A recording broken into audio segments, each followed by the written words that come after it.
رسول اکرم صلی اللہ علیہ وسلم کی زندگی بڑی محنتوں کے ساتھ گزری ہے۔ آپ نے کبھی خاموشی اختیار نہیں کی، یا آپ چپ بیٹھے نہیں رہے، یا اپنے وقت کو ضائع نہیں کیا۔ رسول اکرم صلی اللہ علیہ وسلم کا کوئی متعین کام تو نہیں تھا، یعنی آپ کا کوئی خاص پیشہ نہیں تھا، کوئی خاص کام نہیں تھا۔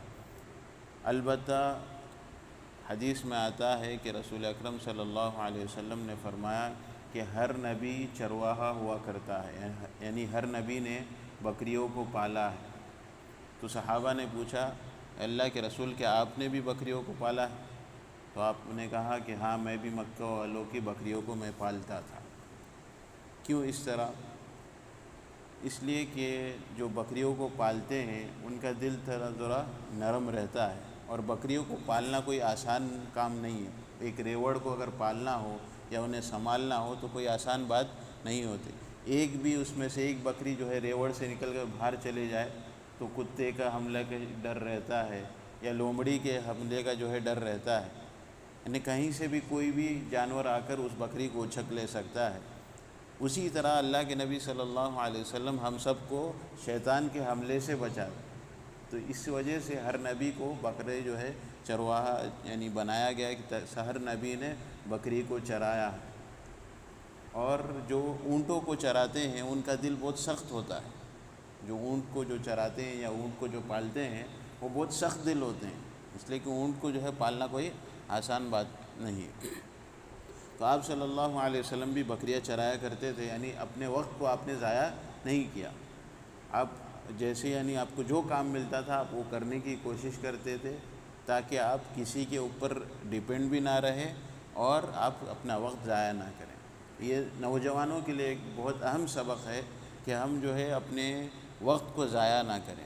اگر یا تو مفید کاموں میں اسے استعمال کریں، اگر نہیں تو کم از کم کچھ نہ کچھ ہم کام کرتے رہیں جس سے کچھ نہ کچھ ہمیں فائدہ ہوگا، یا تو دنیاوی یا تو اخروی یا آخرت کا فائدہ ہو۔ 25 سال کی عمر ہوئی تو حضرت خدیجہ رضی اللہ عنہا کا مال لے کر تجارت کے لیے ملک شام تشریف لے گئے۔ یعنی آپ کی جب عمر 25 سال کی ہوئی تو حضرت خدیجہ رضی اللہ عنہا نے آپ کو مال دیا تاکہ آپ تجارت کر سکیں۔ خدیجہ بنت خویلد ایک معزز مالدار اور تاجر خاتون تھی۔ لوگوں کو اپنا مال تجارت کے لیے دیتی تھی اور اس پر ان کو اجرت یا قیمت دیتی تھی۔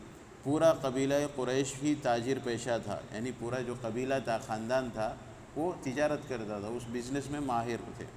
جب انہیں رسول اللہ صلی اللہ علیہ وسلم کی راست گوئی، امانت داری اور مکارم اخلاق کا علم ہوا، یعنی نبوت سے پہلے بھی آپ آپ کی زبان سچی تھی، آپ امانت دار تھے، آپ کے اخلاق عمدہ تھے۔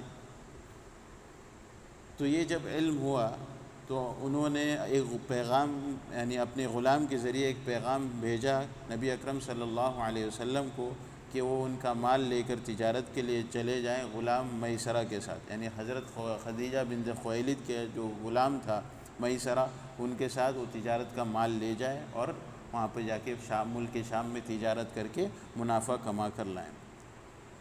وہ دوسرے تاجروں کو جو کچھ دیتی تھی ان سے بہتر اجرت دینے کا وعدہ کیا۔ آپ صلی اللہ علیہ وسلم نے اس پیشکش کو قبول کیا اور ان کا مال لے کر ان کے غلام میسرہ کے ساتھ ملک شام تشریف لے گئے۔ تو 25 سال کی عمر میں آپ نے تجارت شروع کر دی۔ 12 سال کی عمر میں گئے تھے لیکن موقع نہیں ملا، پھر بھی آپ خاموش نہیں بیٹھے رہے، بکریوں کو چراتے تھے، کچھ نہ کچھ کام کرتے تھے، اور جب 25 سال کی عمر ہوئی تو آپ نے باقاعدہ تجارت شروع کر دی صلی اللہ علیہ وسلم۔